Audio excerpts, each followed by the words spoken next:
LocalBozo.com is proud to have with us as our guest for an exclusive interview, co-host of ESPN Radio's Mike and Mike in the Morning, Sports Center anchor and now novelist, author of All You Could Ask For, which is released on April 2nd, Mike Greenberg. Greenie, thanks so much for giving us some time today. No, thank you very much. Greenie, let's first get into the nuts and bolts of how this idea came to fruition.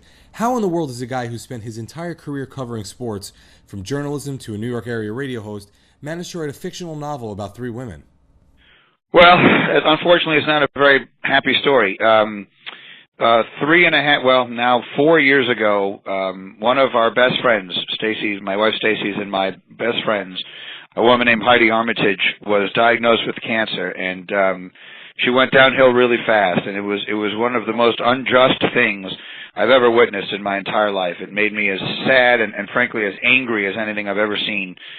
And she died in September of 2009, and it was just horrible. And I had a feeling that was sort of unlike any I've ever had before. There are many times in my life where I felt I wanted to do something about something, but this was the first time in my life where I felt I absolutely had to do something about it. And my original idea was that I would try and run a marathon and solicit donations and raise money and donate it to breast cancer in her honor.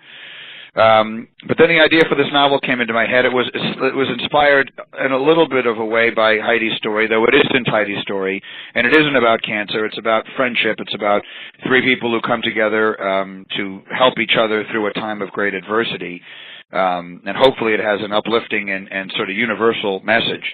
But the 100% of the author's proceeds, so every penny that we make on the sale of this book, is going directly to the V Foundation.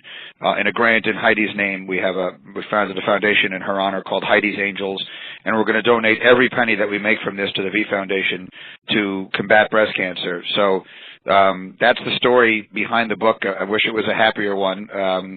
But hopefully it has at least a meaningful ending. It'll never have a happy ending, but hopefully it'll have a meaningful ending, and hopefully we'll do something meaningful in her honor, which I know her family is really excited about, and Stacy and I are as well. Now, how did you manage to channel the collective female voice so accurately? I mean, when you're reading it, it's often easy to forget that this book was actually penned by a man. Well, I had some help. What I did was I wrote what amounts to about half of it, and then I gave it to three women whose opinions I value. One of them is my wife, Stacy. One of them is our yoga instructor, a woman named Sarah McGrath. And the third is my literary agent's wife, Elaine de Spolbaern. So there are three well-read, intelligent women of different generations. And so I thought I would get interesting perspective from each, and I did. And Sarah, the youngest of the three in particular, was very good with helping me with language, helping me with things that I got wrong. I will always remember a note that she gave me in which she said, "Michael, no 28-year-old woman would ever use the word blouse," which I thought was funny but very instructive. And so I had that kind of help, and then I had the help of an excellent editor. My editor at HarperCollins is a terrific woman named Kate Ninsel, and she did just a fabulous job. And so I had some help along the way. And then what I learned more than anything, though, as I said, is that the book is not, it's spoken by women, but it's not for women, and it's not only about women, I don't think. I think the feelings in it are universal. The concerns about your own mortality, feelings about, inspiration of helping each other and of being inspired by others. Those I think are fairly universal thoughts. And so, while I know the book as being viewed by many as being sort of a woman's perspective, and it is, it wasn't nearly as hard to do as some people I think are making it sound. Now, you've published a more introspective look at yourself and at sports fans with My Wife Thinks I'm an Idiot back in 2007. What inspired you to move toward fiction? And for those of us fortunate enough to have read advanced copies of the book, how has it been received so far? Well, the good news is it's been received really well. We've gotten excellent reviews. Publishers Weekly gave us a great review. Westport Magazine gave me if I had written it myself and just signed someone else's name, they couldn't have written a better review. And some of the early Amazon Vine reviews have been really favorable. So that's been nice. And the reaction that I've gotten from the people in my life who've read it has been really favorable as well. So that's been very gratifying. And so I'm very proud of it. I mean, if there's one thing I've learned in 20 years in the broadcasting business, it's that you have to put your work out there and be prepared for it to be judged. What I do in my regular job is a public thing, and there are enough people, thankfully, who like it that I continue to have a job, but there are certainly plenty who don't, and it doesn't make them wrong. I mean, this is a very subjective evaluation that each person is making, and that's the same with a book like mine. So I know there are going to be people who don't like it, and there probably will also be people who don't think that I have any business, going into something like this. And to them I will simply say, I'm not in it to argue with anybody. I did the best I could with it. I'm proud of it, and for the people who may not appreciate it, then I'm sorry for that. You certainly want everyone to enjoy your work. As far as my decision to go into fiction writing, it's what I've always wanted to do. The truth is, it's what I've always wanted. I wrote 2 novels before I wrote Why My Wife Thinks I'm an Idiot. Neither one of them were published, and I'm still hopeful that at least one of them someday will be. Although it's not, I think it's not right now the right time in my life to publish it, but that's what I've always wanted to do. It's what I've always admired the most. I love to read. I've always loved to read, and I'm a great admirer of a lot of terrific writers, and so I've always wanted to do this. So this is my first, but I can assure you that if it's up to me, it will definitely not be my last novel. I'm already about halfway through writing my next one, and I plan to continue writing them for the rest of my life. Without giving too much away, what's interesting about the way the book is written is that it jumps between each of the female characters seamlessly, but almost as a teaser, sort of like you and Golic before you go to commercial breaks on your show. Was that your intention, and was it difficult to have each female story pick up where the previous left off? It was my intention, and I would say there were 2 different writers who I think do an excellent job of that I took the idea from, or that that inspired the idea. The idea for the teases, if you will, came kind of from Dan Brown. If you read Dan Brown's books, if you read The Da Vinci Code, or you read Angels and Demons, and a lot of his other books, which are not nearly as well known, which I think many of them were just as exciting, he does a better job of cliffhanging the end of every chapter. I mean, every single chapter ends with a little cliffhanger moment that makes you dying to know what happened, and I think that has been really effective just to me as a reader. I have spent more nights staying up later than I meant to reading those books because I just couldn't stop. And so that was my intention with this. And then as far as the going back and forth between the characters, that was inspired by a book called A Long Way Down, written by Nick Hornby, which is one of my favorite books. I think it's just brilliant. And he did that. He had 4 characters. 2 of them are men and 2 of them are women in that book. And the voice is constantly alternating between them. And I loved reading that book, and I've subsequently read it a couple of times. And I love that way that he'll tell the same story multiple times as viewed through different people's eyes. And I just thought it was so interesting. And so that was where I got the idea to do sort of a similar thing with mine. Greenie, as a daily listener to Mike and Mike in the Morning, despite the feeling that we sort of know you on this intimate level, the amount of material in here is a bit more risque than we're used to hearing from you in this sterilized sports show environment. Did you have any trepidation about being so true to form and describing in detail some of these, relationships between both men and women? No, not really. I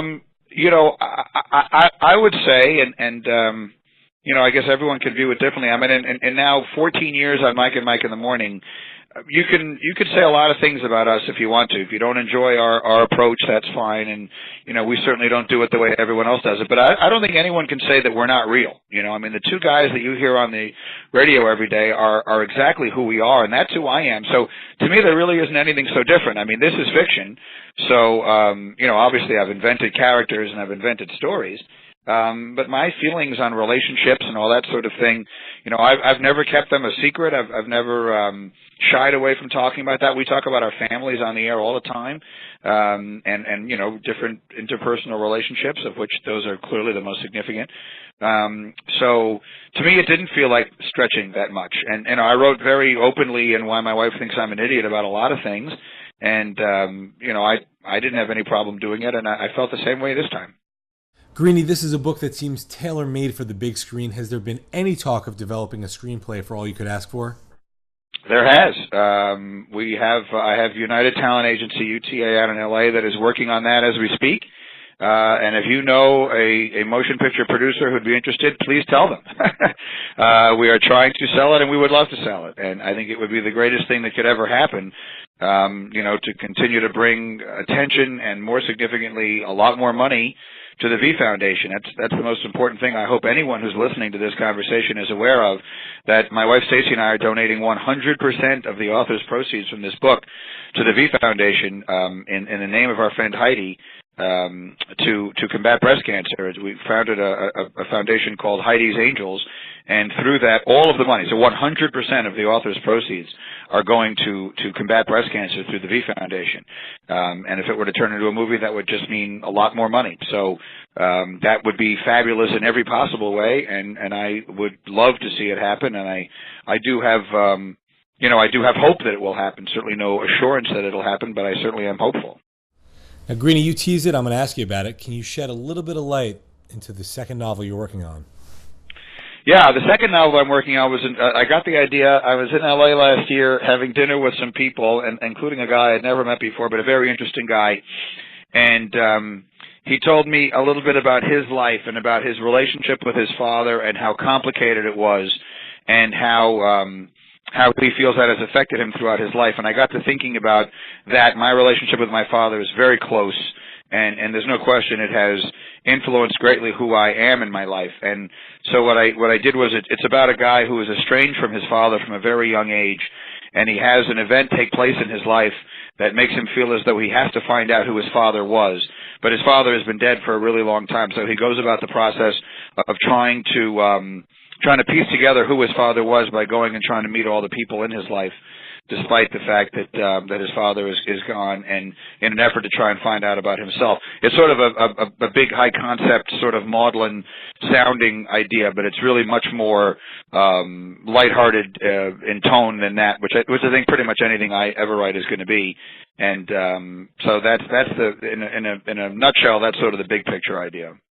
Wow, that sounds fantastic. We look forward to that, Greenie, as fans of Mike and Mike in the Morning, and even the most rudimentary readers will have a way of adapting to your style of writing. But I'd be remiss if we didn't at least talk a little bit about sports here.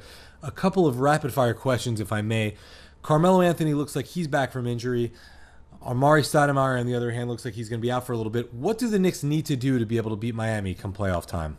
Well, I don't think there's realistically anything. What I said when Amari went down, and I think let's call it what it is, he's done for the season. When he went down, I said I thought that their ceiling was the Heat prior to that, and now I think their ceiling is beneath that. I think without Amari Stoudemire at this point, I think they would do very well to even get to a conference final. If they finished third, meaning second or third, but so long as they don't fall all the way to fourth, then they would avoid Miami until the conference final. And I think, again, with Amari, I would have bet on them to get there. Without him, I would not. I don't think they will beat Indiana. I don't know for sure that they would beat Chicago. I'm not sure they would beat the Nets, depending on what the matchups are.